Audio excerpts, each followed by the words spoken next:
我们眼前所在的地方是位于中国山西省吕梁市汾阳市的太福观，观内的造像和壁画可以说是极尽精美，所以非常值得一看。而汾阳太福观的主神就是昊天玉皇上帝，这是中国文化中的上帝，也是我们所熟知的玉皇大帝。这座古刹是中国 B 级血浆片《天注定》的取景地，我们顺便还在这边复刻了一下电影中主演姜武开枪的动作。这部电影的导演贾樟柯就是汾阳本地人，他拍《天注定》的时候一共只花了4万元。结合这个成本来看，这部电影就是不折不扣的 B 级片。与此同时，太福观也是游戏《黑神话：悟空》的取景地。那么取的是哪里呢？当你打到第3章小西天时，就会在山里看到这样的一块碑，这块碑就是汾阳太福观的造像碑。本期视频也是我黑神话：悟空之旅系列的第33期，各位可以在我的主页找到黑神话：悟空的节目合集，从而观看系列内的其他内容。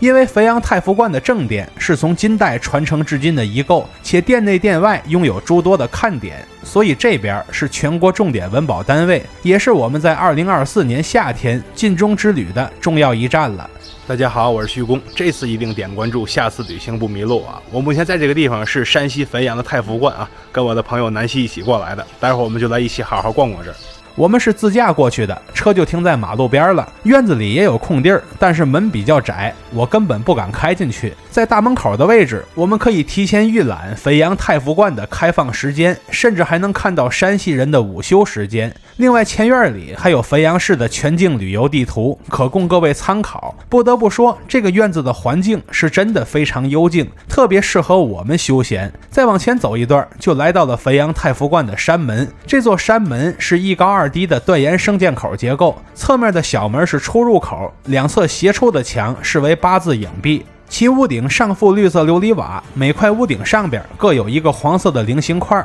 这个造型叫做方胜。它的下方则有2龙戏珠圆形浮雕，这也是用黄绿2色琉璃做出来的。山门附近的草堆里还有一根风化严重的石经床，哪怕是走到近处也看不清上面原有的字样了。现在我们从小门走进去，就抵达了太福观的本体院落之内。这左右两侧的小房子外观看起来不太一样，而且门上都挂着新的帘子，推测这些地方都是供工作人员使用的。现在我们往左前方奔向那座2层的阁楼式建筑，它的下层是窑洞式建筑，上层则是3开间的歇山顶小房子。看完廊下的碑刻，我们发现这就是新中国重建的紫薇阁，原版的建筑早就没了。而下方东侧窑洞之内则是2郎神殿，这也是近些年新布置出来的。主位是端坐正中的2郎神，左右两侧各斜视1名武将，脚下则是哮天犬，前面还有一人牵着白马。这边复现的神话故事应该是赵玉版2郎神骑白马飞升的往事。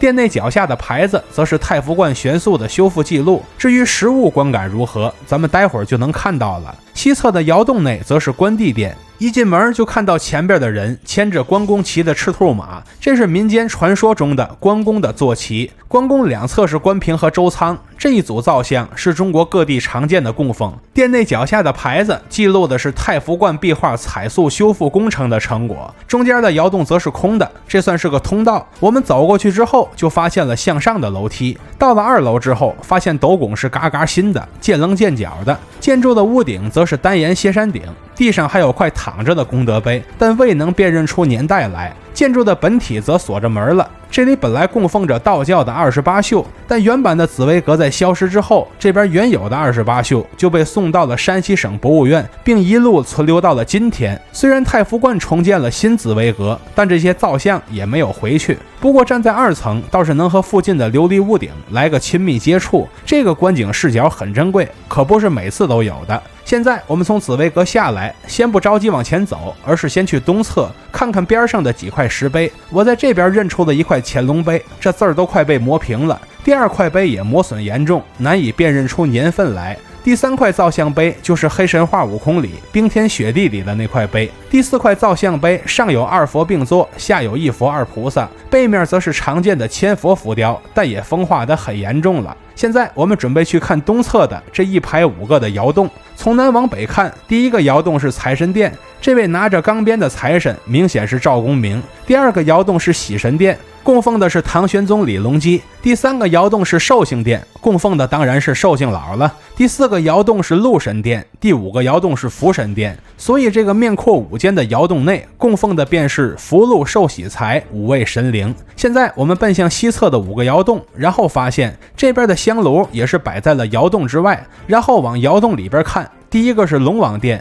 供奉主管降雨的龙王；第2个是药王殿，供奉主管健康的药王；第3个是文昌殿，供奉主管功名的文昌帝君；第4个吕祖殿，供奉纯阳祖师吕洞宾；第5个是酒神殿，供奉的不知是夷狄还是杜康。然后我们根据旁边的重建碑得知，这两边的窑洞是2017年重建的古建筑，而且汾阳杏花酒业的人没少捐钱。龙王殿旁边的墙上还镶嵌着3块碑，最右侧的是一块明万历年间的重修碑，最左侧的不知怎么搞的都变色了，恍惚看着是一块乾隆碑，中间这块碑太模糊了，完全辨认不出年代了。现在我们来看正殿的西配殿，这是一座面阔5间的悬山顶大房子，檐下的斗拱造型也是粗壮古朴，明间的补间斗拱用了斜拱，造型硕大且舒展，后边的牌子上则写着5月殿。这是一座明代建筑。然后我看了看这边的几岔和螭吻，感觉这座建筑比较朴素，不够华丽。切换成航拍视角，发现确实如此，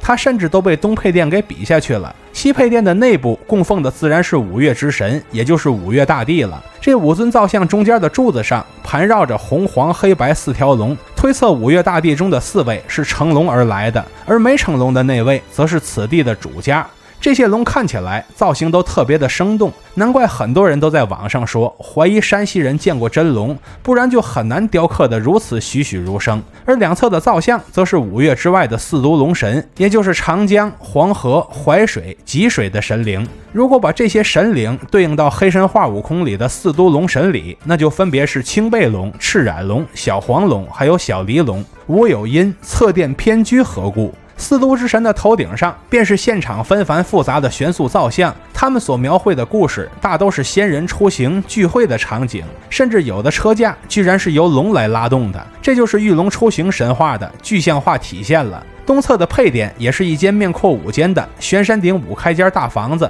它的斗拱造型和西配殿的轮廓是相同的，而这边的牌匾则写着后土圣母殿，这是一座明代建筑，它的几岔是天宫楼阁居中，狮子白象驮宝瓶居左右。现在我们走进东侧配殿的内部来观看殿内的造像，这里共有29尊明代造像。我们重点关注主位的重要神灵，这个喂孩子的圣母是乃子娘娘，侍从抱着孩子的造像是如意娘娘，又称接生婆。坐在殿角里的是扳枕娘娘，然后是子孙娘娘。她左右两侧的侍者，一个捧印，一个捧金，她头上戴着的便是造型华丽且复杂的凤冠了。坐在 C 位手捧护板的便是殿内的主神后土圣母，再往前的造像是通影娘娘，另一侧殿角则是婚配娘娘，这个娘娘主管的业务是一目了然的。再下一尊则是智慧娘娘，这咱们每个人都应该拜一拜。最尽头的造像则是护佑娘娘，可保佑信众平安。两侧造像的上方是很多精彩的玄塑造像，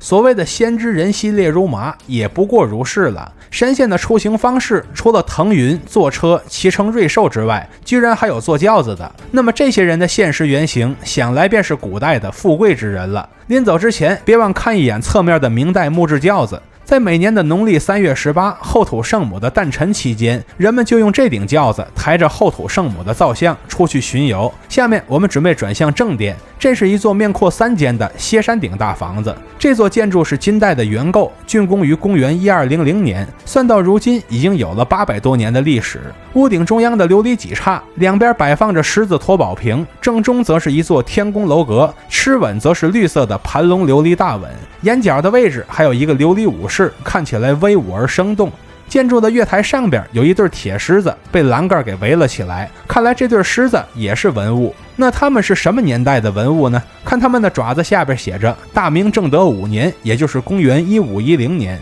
如此算来他们也有500多年历史了。其檐下的铺座造型总体来说比较简单，仅转角铺座略微硕大一些，如果仔细看能发现拱眼壁上还有残存的壁画，而屋檐下的匾额则写着昊天玉皇上帝之殿，这就是此殿的名字。正殿前的墙上还镶着很多块石碑，我们逐一来看一看。其中有万历年间的功德碑，上边的功德主基本都姓郝，这必然是同一个大家族的人。而正殿最外侧的小碑也是万历年间郝氏家族留下来的碑。另一块功德碑的年份位置赫然写着金承安5年，这居然是一块800多年的金代碑刻，实在是太珍贵了。最后一块万历碑上边写的就是个游记，往后看还有一首4言诗。现在我们走进正殿的内部，发现眼前的木龛之内共有7尊造像，旁边的6个侍者造像围绕着中间的玉皇大帝造像，但玉皇大帝手执护板，身穿朝服，形象亦敌亦官，说明民间在制作造像时必然融合了他们亲眼见过的当地官员的形象，这也是宗教发展中的必要一环。木龛前边的柱子上盘绕着2条龙，这可是玉皇大帝护法体系的一部分，而上方的斗拱则是5层道宝塔形斜拱，可谓之细节满满。正殿四面的墙壁上绘制着满墙的水陆壁画，这就是365天值日神君朝元图。没错，朝元图可不止永乐宫这一家，这边也有。综合目前的资料来看，这些都是明代壁画，并于清代重描过。可惜我们隔着铁栅栏，只能大致浏览一个轮廓，却无法走到近前去观看壁画的细节。而木龛内部，也就是玉皇大帝的背后，也有壁画。我自己没拍到近景，幸好南希拍到近景了。我们来仔细看一看。靠近玉皇大帝的壁画视为先天祖器，是一个没穿衣服的人端坐于红天绿地之间。下一幅的名字叫做大道梵天一涛，是一个上红下绿的大椭圆形，也有红天绿地的含义。第3幅图名为玉清圣境，是好几个大圆小圆乱纷纷的套在了一起。